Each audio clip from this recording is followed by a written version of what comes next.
Il a été porté à la connaissance du parquet général près la Cour d'appel de Conakry par voie de presse du communiqué numéro 213/FNDC/2022 aux fins d'organisation des marches dites pacifiques le jeudi 28 juillet 2022 dans le Grand Conakry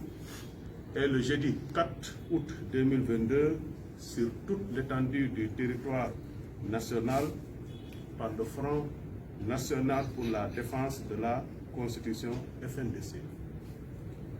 Il résulte du dit communiqué que les organisateurs fondent sur les dispositions des articles 20 de la Déclaration universelle des droits de l'homme, 21 du Pacte international relatif aux droits civils et politiques, 11 de la Charte africaine des droits de l'homme et des peuples, 34 et 8 alinéa 2 de la Charte de la transition. Le parquet général après la Cour d'appel de Conakry, en sa qualité d'organe de veille de l'application de la loi pénale sur l'étendue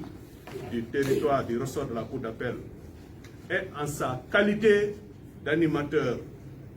de coordonnateur de l'action des procureurs de la République en ce qui concerne tant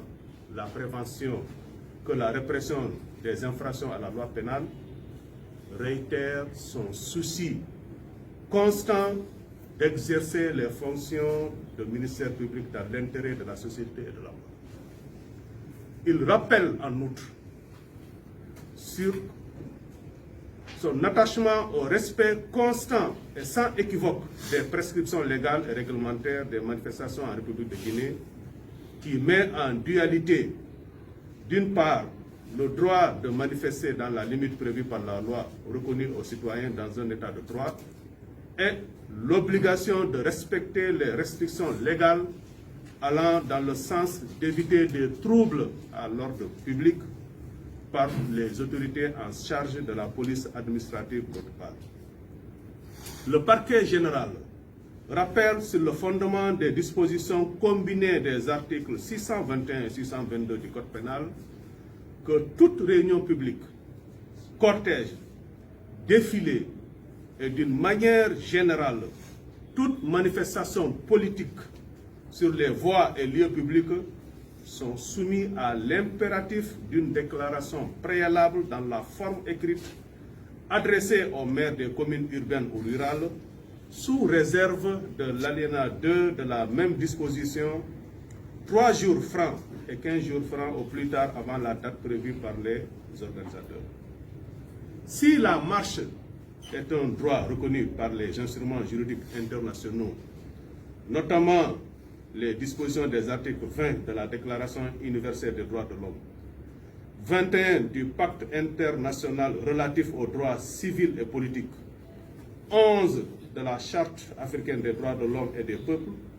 8 alinéas 2 et 34 de la Charte de la transition, elle reste cependant encadrée par la loi. Au sens des articles de l'article 623 du Code pénal,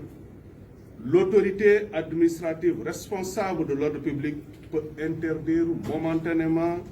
une réunion ou une manifestation publique s'il existe une menace réelle de trouble à l'ordre public, à charge pour les organisateurs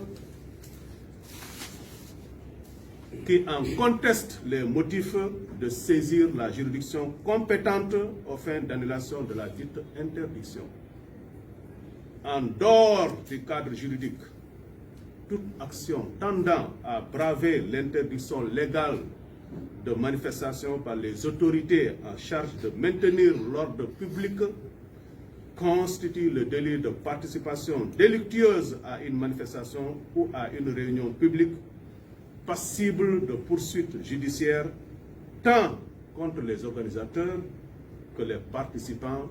conformément aux dispositions des articles 628, 629, 630, 631, 632, 634, 637 et 638 du Code pénal. De tout ce qui précède, le parquet général, conformément aux articles 41 et 44 du Code de procédure pénale, instruit les procureurs d'instance compétents cités plus haut qu'en cas de constatation de violation ou de trouble à l'ordre public, d'engager sans délai les poursuites judiciaires contre les organisateurs des manifestations interdites projetées, sans préjudice des poursuites judiciaires contre toute autre personne qui violerait les dispositions précitées. Le parquet général attache du prix à l'exécution des présentes instructions dans l'intérêt de la loi et de l'ordre public. Le parquet général.